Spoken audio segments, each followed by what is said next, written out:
Hello everyone, it's Cool J Fix It here.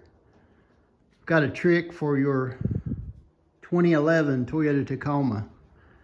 Now this is a 2011, I think they call it a Gen 2.5 maybe, 4-door long bed.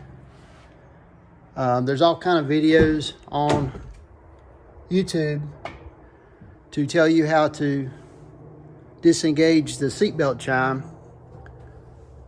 But for some reason, for the 2011, with the white gauge clusters there, see the white background, the trick that they tell you to do, which is turn on the AC ignition, push the odometer button, hold it for 10 or 15 seconds, and then click your seatbelt in, will give you a beep on and beep off there on the odometer, and you can turn the seatbelt chime on and off.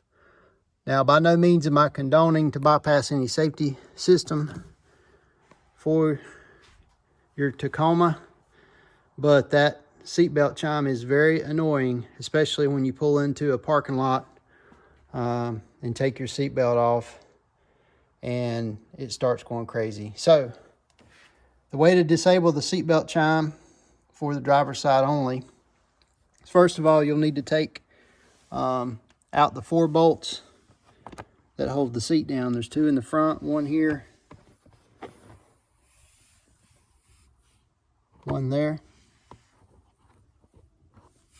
and then there's 2 in the back,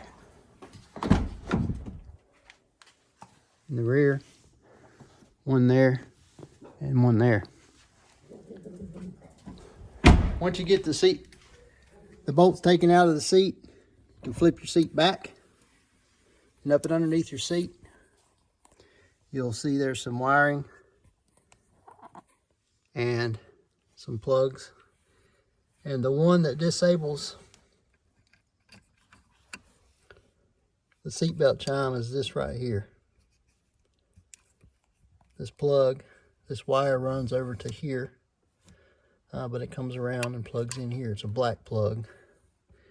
If you'll look, you've got a yellow and a gray, and you've got a black connection here.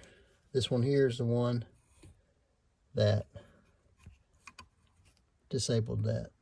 All right. Unplug that. Make sure you get your seat bolted back in properly, and you'll be good to go. Again, it's for a 2011 Toyota Tacoma Gen 2.5 with the white gauges. Disable seatbelt chime. Safety first, at your own risk.